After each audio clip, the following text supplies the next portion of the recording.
أعوذ بالله من الشيطان الرجيم بسم الله الرحمن الرحيم ألف لام را كتاب أحكمت آياته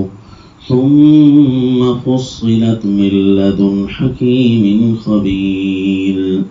ألا تعبدوا إلا الله إنني لكم منه نذير وبشير وصلی اللہ علی النبی الکریم۔ سورۃ ہود، اس سورت کا تعارف اس کی ابتدائی آیات پڑھتے ہی اللہ کریم چند الفاظ میں ارشاد فرماتے ہیں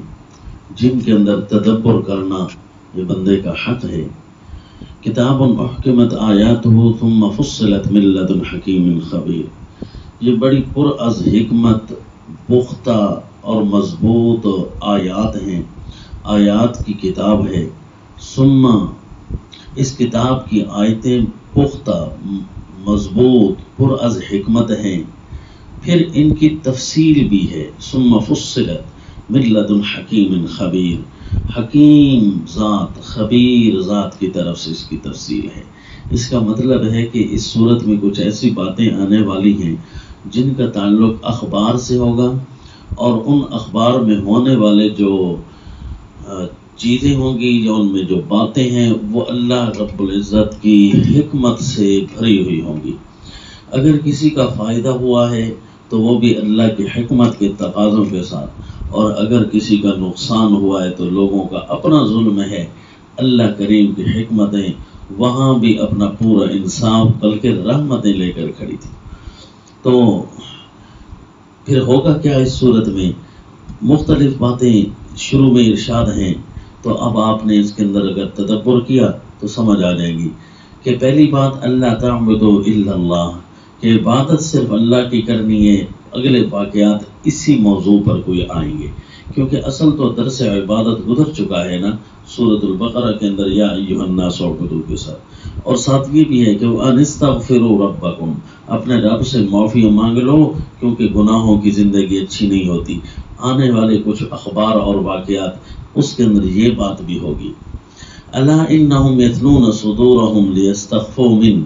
اگلے واقعات میں کچھ یہ بھی ہوگا کہ جس طرح لوگوں کی عادت ہوتی ہے کہ چھپتے پھرتے ہیں اپنے دل کے اندر، جو ان کی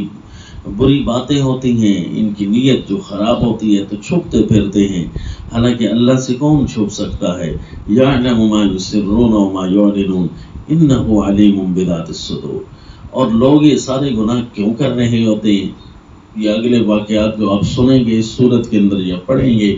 وہ یہ ہے کہ لوگ جو ہے نا روٹی کے بھوکے ہیں، مال کے بھوکے ہیں۔ لوگوں کو مال کی محبت اور جاہ کی محبت یہ کھا گئی ہے۔ فرمایا ما من دابۃ فی الارض الا علی اللہ رزقها، اس زمین کو ہی دیکھ لو تو صرف تم ہی تو ایک مخلوق نہیں ہو کہ روٹی کے لیے اتنی پریشان ہو، تم سے زیادہ مخلوقیں، اربوں کھربوں مخلوقات موجود ہیں، حشرات الارض سے کھنگالتے ہوئے، پانیوں میں دیکھتے ہوئے، اور فضاؤں کے اوپر دیکھتے ہوئے، جو فضا ابھی زمین کے قریب قریب ہے۔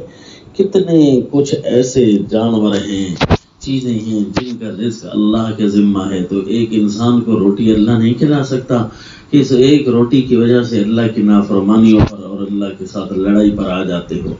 وَيَعْلَمُ مُسْتَقَرَّهَا وَمُسْتَوْدَعَهَا كُلٌّ فِي كِتَابٍ مُبِينٍ۔ تو یہی سمجھو اگلی پوری صورت کے اندر کچھ واقعات اللہ بیان فرما کے نصیحتیں ارشاد فرمائیں گے۔ اس لیے آپ اس صورت کے تعارف کے طور پر پہلے ایک عبارت یاد کر لیں،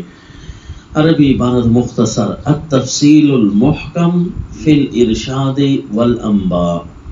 کیونکہ فصلت آیات من لدن حکیم خبیر ہے نا، تو اسی طرح قرآن کے موافقت کے ساتھ دعوی صورت موافقت بالآیات والا ہے، یعنی اللہ کی آیتیں جس طرح ہیں تو اسی انداز میں آپ بھی دعویٰ بیان کریں اس کے تحت رہ کر۔ التفصیل المحکم فی الارشاد والانباء، کہ رہنمائی کرنے میں، انباء خبریں بتانے میں یہ محکم اور مضبوط تفصیل ہوگی۔ تو اب اس صورت کا تعارف کس طرح ہوگا، یعنی اس دعویٰ کی مختصر تعبیر وہ ہے جی المواعظ الالہیہ، یعنی اللہ تعالیٰ کچھ واعظ ارشاد فرما رہے ہیں لوگوں کو، اور واعظ کا اس نصیحت کو کہتے ہیں جس نصیحت کے اندر واقعات بھی ہوتے ہیں، تو لہذا اس صورت کے اندر واقعات بھی ہیں، اور اللہ کریم خود اس کو موعظت سے تعبیر فرما رہے ہیں کہ آیت نمبر آخری آیتوں آیت نمبر 120 میں فرمایا وَجَاءَكَ فِي هَذِهِ الْحَقُّ وَمَوْعِظَةٌ وَذِكْرَى لِلْمُؤْمِنِينَ، تو یہ لفظ یہاں موعظت کا ہے کہ یہ مومنوں کے لیے نصیحت کا سامان ہے ان واقعات میں، اور آخر آیت میں فرمایا وَلِلَّهِ غَيْبُ السَّمَاوَاتِ وَالْأَرْضِ، زمین و آسمان کی چھپی باتیں تو اللہ کو پتہ ہے نا کہ پہلے کیا کچھ ہوتا رہا تم سے اور تمہارے بعد کیا ہوتا رہا ہوگا، اور تم جب موجود ہو تو آسمان و زمین میں کیا ہو رہا ہے یہ تو پتہ اللہ کو ہے نا، لہذا اللہ کی مان لو، وَإِلَيْهِ يُرْجَعُ الْأَمْرُ كُلُّهُ،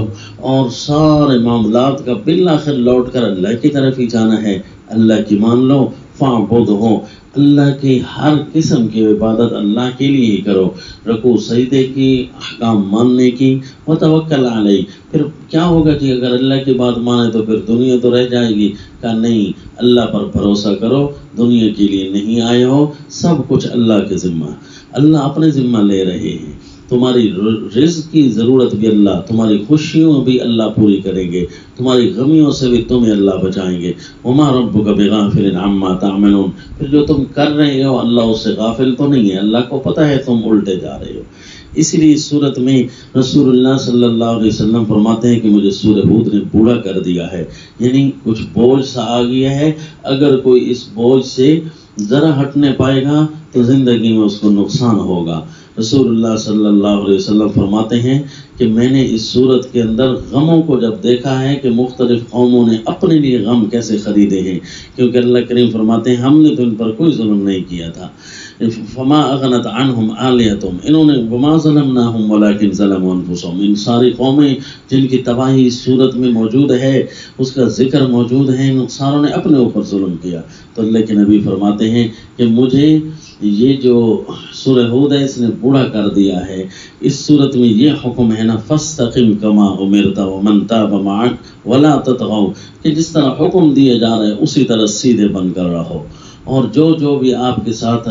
اللہ کی طرف رجوع کرنے والے ہیں ان کو بھی کہہ دو تم چونکہ اللہ والے ہو لہذا سیدھے ہو کر رہو اللہ کے احکام میں، اللہ کے ساتھ ٹیڑھا پن نہ دکھانا، ولا تطغوا، اللہ کے سامنے سرکشی نہ کرنا، اللہ تعالیٰ تمہارے عملوں کو دیکھ رہے ہیں، پھر اللہ کریم تمہاری عزتیں کروائیں گے، اس طرح نہیں ہوگا جس طرح کہ یہ واقعات تم پڑھ رہے ہو اور کفار و مشرکین کے ساتھ ہوا۔ اگر کوئی کمی کوتاہی ہو بھی جائے نا، نماز کی طرف فل توجہ کرنا، وَأَقِمِ الصَّلَاةَ طَرَفَيِ النَّهَارِ وَزُلَفًا مِّنَ اللَّيْلِ، دن کے کناروں میں رات کے حصص میں نماز کو پورا کرنا، یعنی 5 نمازوں کی طرف اشارہ، ان الحسنات یذہبن السیئات، یہ بھی خیال رکھنا اگر کوئی سیئ کام ہو بھی صحیح، برا ہو بھی رہا ہو، نیکیاں اتنی ڈھیر کرنا کہ وہ برائیوں کو دھو کر لے جائیں گی، ذالک ذکریٰ للذاکرین، یہ ذکر کرنے والے یاد رکھنے والوں کے لیے بہت بڑی نصیحت ہے اس صورت کے اندر۔ بہرحال یہ صورت کا مختصر تعارف تھا المواعظ الالہیہ کے نام سے، کہ اللہ والے واعظ کیسے ہوتے ہیں۔ اگر کوئی پوچھے کہ محکم تفصیلی واقعات سے نصائح اللہ نے ارشاد فرمائی ہیں کہ اللہ کی باتیں جو ہیں اللہ کس طرح کسی کو نصیحت کرتے ہیں، تو اس کو چاہیے کہ وہ سورہ ہود پڑھے، اس کو اللہ کی ہوئی نصیحتیں سمجھ آ جائیں گی۔ یہ ہے اس صورت کا تعارف المواعظ الالہیہ، جس طرح پچھلی صورت تھی التصدیقات الالہیہ، کہ اللہ کی باتیں اللہ نے تصدیق کی ہے کہ میرے بیان کرنے والے پیغمبر یہ سچ ارشاد فرما رہے ہیں، اور جن قوموں نے اللہ کی باتوں کو سچ نہیں سمجھا تھا ان کے واقعات واعظ بن کر رہ گئے، یعنی وہ نقصان میں چلے گئے۔ وما علینا الا البلاغ۔